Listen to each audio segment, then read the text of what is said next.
दिव्या भारती एक ऐसा नाम जिन्होंने फिल्म इंडस्ट्री की दुनिया में छोटी सी उम्र में बड़ी कामयाबी हासिल कर ली थी। लेकिन कौन जानता था कि इनकी कम उम्र में सफलता के साथ आसमान छूने वाली अभिनेत्री दिव्या की मृत्यु महज 19 साल की उम्र में हो जाएगी। उनकी अचानक हुई मृत्यु ने सबको हैरान कर दिया था। खबरों की माने तो 5 अप्रैल 1993 को सिर्फ छत से गिरकर दिव्या की मौत नहीं हुई, बल्कि कोई साजिश रची गई थी जिसे उस काली रात को 11 बजे अंजाम दिया गया।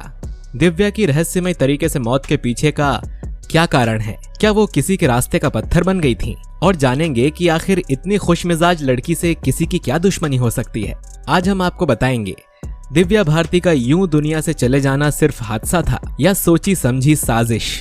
तो बिना देर किए वीडियो को शुरू करते हैं।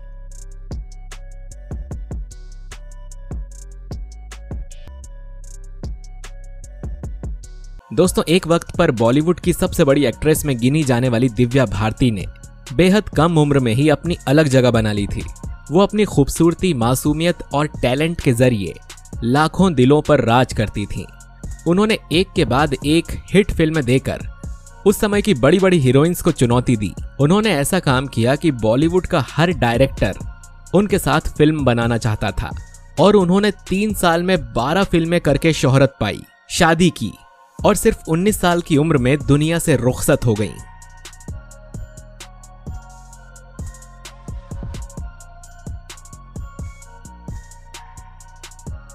उन्नीस 1990 के दशक में बॉलीवुड में अपनी एक्टिंग और मासूम चेहरे के दम पर दिव्या ने दर्शकों को दीवाना बना दिया था। उम्र कम थी, इसीलिए उन्हें बॉलीवुड की गुड़िया भी कहा जाता था। बता दें कि 25 फरवरी 1974 को जन्मी दिव्या भारती की मौत 5 अप्रैल 1993 को संदिग्ध हालत में हुई थी।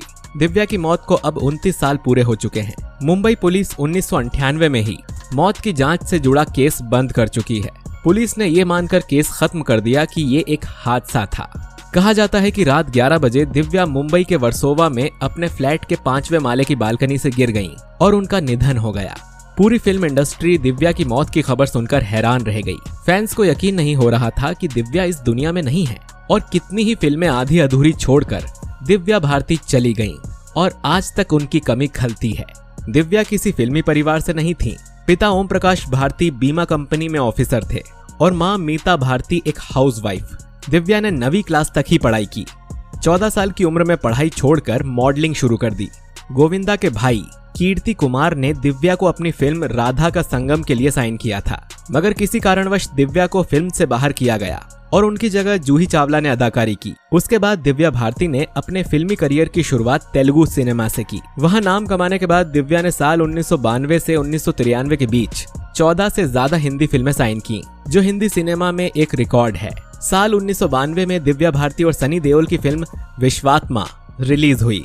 ये फिल्म जबरदस्त हिट हुई। फिल्म का गाना 7 समंदर पार में तेरे आज भी हर शादी में बजता है। और उसी साल दिव्या भारती और गोविंदा की फिल्म शोला और शबनम भी रिलीज हुई और ये फिल्म भी सुपरहिट हुई। इसके बाद इसी साल जुलाई में दिव्या भारती ने शाहरुख खान और ऋषि कपूर के साथ फिल्म दीवाना की। दीवाना शाहरुख खान की डेब्यू मूवी थी और दिव्या भारती की लगातार तीसरी सुपरहिट फिल्म बनी। उस समय दिव्या महज 18 साल की थी। फिल्म जबरदस्त हिट हुई। बाद में फिल्म निर्माता साजिद नाडियावाला से शादी करके दिव्या ने सबको चौंका दिया था। बता दें कि शोला और शबनम की शूटिंग के दौरान ही दिव्या भारती की नजदीकी साजिद नाडियावाला से बढ़ी और 10 मई 1992 को दिव्या साजिद की शादी हुई। दिव्या ने इस्लाम कबूला और अपना नाम बदलकर सना नाडियावाला रखा।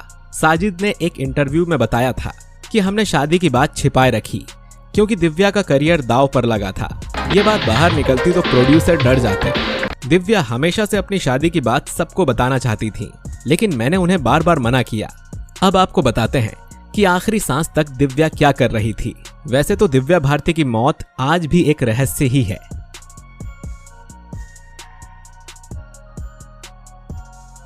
कोई नहीं जानता कि आखिर उस रात को क्या हुआ था।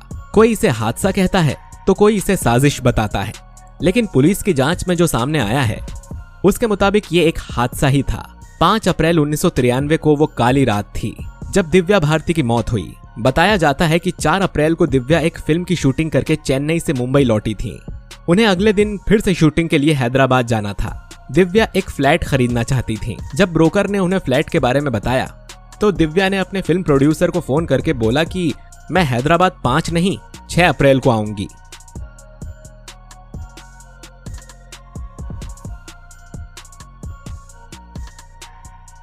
उसी शाम दिव्या अपने भाई कुणाल और ब्रोकर के साथ बांद्रा के नेपच्यून अपार्टमेंट गईं। दिव्या ने 4 बेडरूम का फ्लैट फाइनल किया और कैश देकर घर खरीद लिया। दिव्या के पति और फिल्म निर्माता साजिद नाडियावाला को उनकी फिल्म आंदोलन की शूटिंग के लिए मॉरिशस जाना था, इसीलिए तय किया गया कि मॉरिशस से लौटने के बाद दिव्या यहाँ शिफ्ट होगी।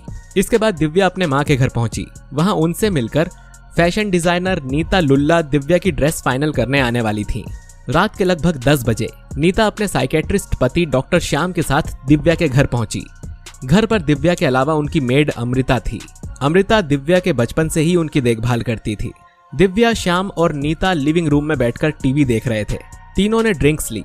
इसके बाद दिव्या लिविंग रूम की खिड़की के पास चली गई। ये खिड़की पार्किंग की तरफ खुलती थी। खिड़की में ग्रिल नहीं लगी थी। दिव्या खिड़की पर बाहर की तरफ पैर करके बैठ गई। दिव्या से जुड़े करीबी सूत्रों का कहना है कि दिव्या अक्सर ऐसा करती थी। खिड़की पर बैठकर दिव्या लगातार अपनी मेड से बात कर रही थी, जो किचन में नाश्ता तैयार कर रही थी। पुलिस को दिए गए बयान के मुताबिक नीता और श्याम उस वक्त टीवी देखने में बिजी थे। खिड़की पर बैठी दिव्या ने नीता और श्याम को देखने के लिए अपना एक हाथ खिड़की की चौखट को पकड़ने के लिए बढ़ाया, लेकिन उनका हाथ स्लिप हो गया और वो नीचे गिर गईं। ये सब कुछ ही सेकंड्स में हो गया।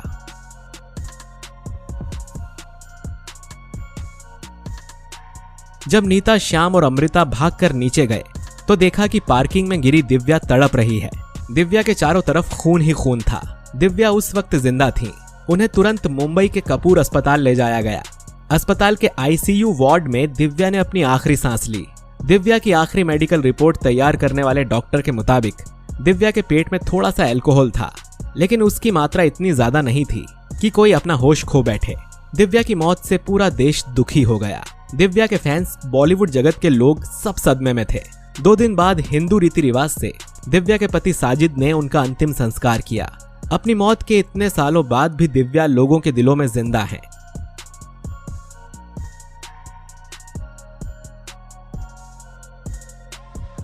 दोस्तों, कहते हैं ना, जिंदगी बड़ी होनी चाहिए, लंबी नहीं। ये बात दिव्या की जिंदगी पर एकदम फिट बैठती है। कम वक्त में दिव्या को नाम, दौलत, शोहरत सब कुछ हासिल हुआ। आपका इस घटना के बारे में क्या कहना है, हमें कमेंट करके जरूर बताइए। अगर आपको वीडियो में बताई गई हमारी जानकारी पसंद आई है तो इसे लाइक और शेयर करिए। चैनल पर नए हैं तो सब्सक्राइब करके बेल आइकन जरूर दबाइए। मिलते हैं आपसे अगले वीडियो में। शुक्रिया।